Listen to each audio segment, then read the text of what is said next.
Guys, അപ്പോൾ എന്താണ് ഹോസ്പിറ്റലിൽ ഞങ്ങൾ ഡോക്ടറെ കൺസൾട്ട് ചെയ്യാൻ വന്നതാണ്. അപ്പോൾ ഉമ്മയൊന്ന് ഡോക്ടറെ കൺസൾട്ട് ചെയ്യണം. പിന്നെ ചെറിയൊരു അലർജി പ്രശ്നമുണ്ട്.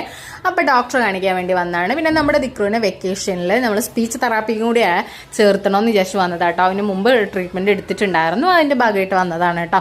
അങ്ങനെ ഇതാ ഡോക്ടറൊക്കെ കണ്ടു കഴിഞ്ഞതിന് ശേഷം ഉമ്മയെ ബ്ലഡ് ടെസ്റ്റ് ചെയ്യാൻ പറഞ്ഞു. അതിന് ബ്ലഡൊക്കെ ടെസ്റ്റ് ചെയ്ത് മെഡിസിനൊക്കെ വാങ്ങിച്ച് ഞങ്ങൾ തിരിച്ചു പോവുകയാണ്. അങ്ങനെ ഞങ്ങളിങ്ങനെ പോയിക്കൊണ്ടിരിക്കുമ്പോൾ നമ്മുടെ തൃശ്ശൂർ പൂരത്തിൻ്റെ തുടക്കം കുറിച്ചിരിക്കുന്നു ഗൈസ്. എക്സിബിഷനും ഒക്കെ നല്ല ഗംഭീരമായിട്ട് നടന്നുകൊണ്ടിരിക്കുന്നുണ്ട്. പിന്നെ ലൈറ്റും കാര്യങ്ങളൊക്കെ മേക്ക് ചെയ്തുകൊണ്ടിരിക്കുന്നുണ്ട് കേട്ടോ. അങ്ങനെ ഫ്രീ ആയിട്ട് വേണം ഇനി ഒന്ന് എക്സിബിഷൻ കാണാനായിട്ട് വരണം കുട്ടികളെയും കൊണ്ട്.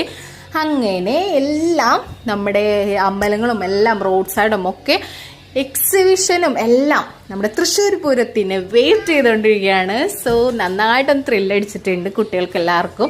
തൃശ്ശൂർ പൂരം ആവാൻ പോവാണല്ലോ എന്നുള്ളത്. അത് കഴിഞ്ഞതിന് ശേഷം ഇങ്ങനെ പോയിക്കൊണ്ടിരിക്കുമ്പോൾ ദിക്രു പറയാൻ നല്ല ടയേർഡായിട്ടുണ്ട്, നമുക്ക് എന്തെങ്കിലും കഴിച്ചിട്ട് പോവാന്നേ. അപ്പോൾ എന്താ കഴിക്കുക? ബർഗർ തന്നെയാണ് ദിക്രു പറയുന്ന ഓപ്ഷൻ. അങ്ങനെ ബർഗർ, ചിക്കനോ KFC എന്തെങ്കിലും കണ്ട ബർഗറും വാങ്ങിച്ച് പോവാന്ന് കരുതി. അപ്പം ഇങ്ങനെ ബർഗറും വാങ്ങിച്ച് പോവാം. വീട്ടിലെത്തി കഴിക്കാമെന്ന് പറഞ്ഞപ്പോൾ ദിക്രു ഒട്ടും സമ്മതിക്കുന്നില്ല. അവൻ ഈ ബർഗർ കയ്യിൽ കിട്ടിയ പാടെ കഴിക്കണമെന്ന് പറഞ്ഞ് നിൽക്കുകയാണ്. ദിക്രു അതിനെ വീട്ടിൽ നിന്ന് കഴിക്കാൻ സമ്മതിക്കുന്നില്ല. അവൻ പൊട്ടിച്ച് കഴിക്കുന്നുണ്ട്. എന്നാൽ ബേബിയും വാവയും വീട്ടിൽ നിന്ന് മതിയെന്ന് പറഞ്ഞു കേട്ടോ. അങ്ങനെ വന്നിട്ട് ഇതാ ഒലിവ് ബർഗറൊക്കെ കഴിച്ചെന്നിട്ട് കളിച്ചോണ്ടിരിക്കുകയാണ്. അതിൽ ഉമ്മ ജസ്റ്റും ചീത്ത പറഞ്ഞപ്പോൾ കറിയുന്ന കണ്ടോ, പിച്ചേ ഉള്ളൂ.